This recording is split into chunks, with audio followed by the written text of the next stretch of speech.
Olá, povo de Deus, quinta-feira, 10 de novembro de 2022, São Leão Magno, Papa e Doutor da Igreja, 32ª semana do Tempo Comum.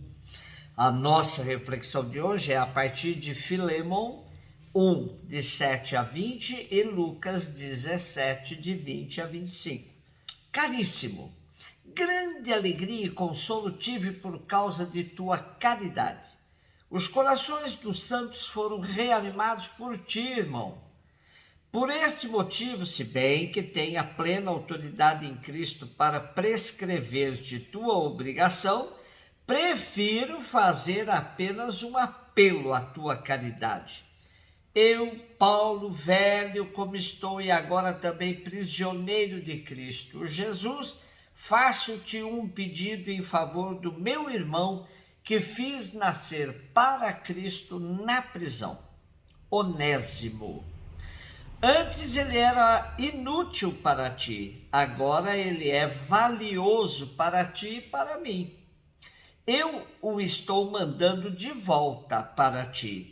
Ele é como se fosse o meu próprio coração. Gostaria de tê-lo comigo a fim de que fosse teu representante para cuidar de mim nesta prisão, que eu devo ao Evangelho. Mas eu não quis fazer nada sem teu parecer, para que a tua bondade não seja forçada, mas espontânea.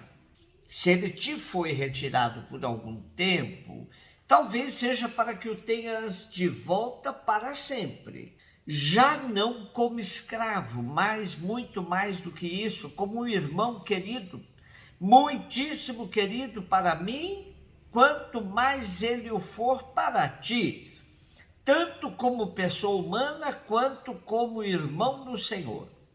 Assim, se estás em comunhão de fé comigo, recebe-o como se fosse a mim mesmo. Se em alguma coisa te prejudicou e se alguma coisa te deve, põe em minha conta. Eu, Paulo, de meu punho o escrevo. Eu o pagarei para não dizer que tu mesmo me deves a própria vida. Sim, irmão, deixa que eu te explore no Senhor. Conforta em Cristo meu coração.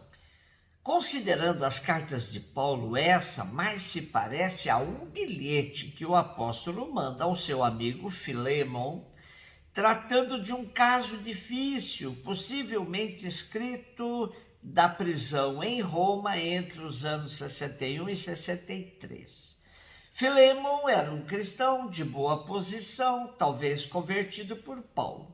Seu escravo Onésimo havia fugido e tinha ido parar em Roma, onde Paulo lhe ofereceu refúgio e o converteu. A fuga de Onésimo era delito punido com penas graves, e Paulo podia tornar-se cúmplice.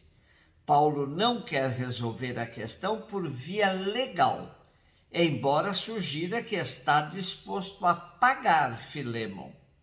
Tampouco tenta mudar a estrutura jurídica daquela época e cultura, mas transfere o problema e sua resolução ao grande princípio cristão do amor e da fraternidade, mais fortes que a relação jurídica de patrão e escravo. Se Filemon perdeu um escravo, pode ganhar um irmão, e Paulo será o agente delicado da permuta.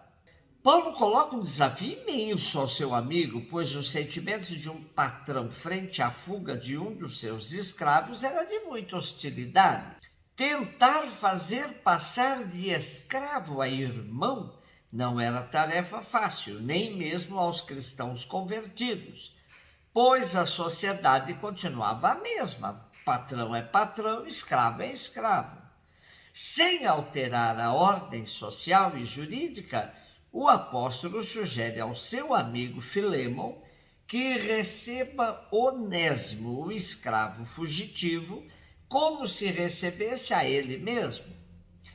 Paulo sabe que Filemon terá que se abrir à ação do Espírito para agir desta forma e declaradamente diz: deixa que eu te explore no Senhor, conforta em Cristo meu coração. Lucas 17, 20 a 25. Os fariseus perguntaram a Jesus sobre o momento em que chegaria o reino de Deus. Jesus respondeu: o reino de Deus não vem ostensivamente, nem se poderá dizer está aqui ou está ali, porque o reino de Deus está entre vós. E Jesus disse aos discípulos: dias virão em que desejareis ver um só dia do Filho do Homem e não podereis ver. As pessoas vos dirão: ele está aqui ou ele está ali, e não deveis ir nem correr atrás, pois, como o relâmpago brilha de um lado até o outro do céu, assim também será o Filho do Homem no seu dia. Antes, porém, ele deverá sofrer muito e ser rejeitado por esta geração. A expressão reino, reinado de Deus é praticamente própria de Jesus, ainda que já no Primeiro Testamento tenhamos o título de rei atribuído a Deus. O Saltério apresenta a afirmação categórica: Javé é rei. Ele vai julgar o mundo com justiça e os povos com retidão. Muitos judeus esperavam a restauração política de Israel.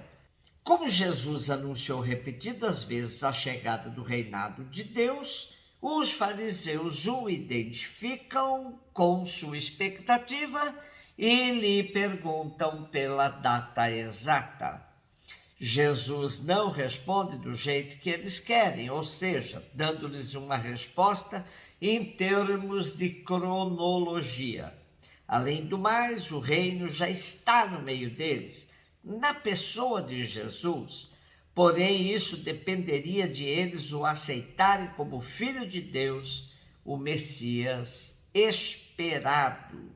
Já aos discípulos, Jesus deixa claro que chegará o dia em que eles desejarão ver o Filho do Homem e não poderão.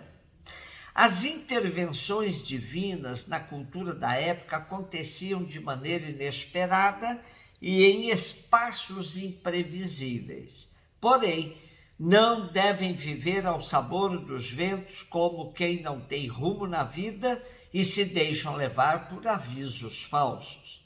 Somente quem tem fé medíocre vive atrás de sinais. Jesus e o reino estão onde a busca da justiça e do direito é constante e profunda. Quem não se contenta com isso vive correndo atrás de sinais miraculosos, visões, coisas extraordinárias. É lamentável que as pessoas fiquem atrás desses fenômenos, de hóstias que sangram, de visões da Virgem ou de qualquer outra expressão religiosa. E Jesus ainda avisa aos seus discípulos que antes de chegar o dia da manifestação do Filho do Homem, ele deverá sofrer e ser rejeitado. Celebramos hoje São Leão Magno, Papa e Doutor da Igreja. Leão I, dito o Grande, ou São Leão Magno, foi Papa entre 29 de setembro de 440 e sua morte em 10 de novembro de 461. Um aristocrata de origem italiana. Leão foi o primeiro a receber o título de O Grande. Ele é provavelmente mais famoso por ter ido ao encontro de Átila, o Huno, chefe de uma confederação tribal do povo Huno, em 452, para persuadi-lo a desistir de sua invasão da Itália. É considerado um doutor da Igreja, lembrado teologicamente por seu documento que foi fundamental durante os debates do Concílio de Calcedônia.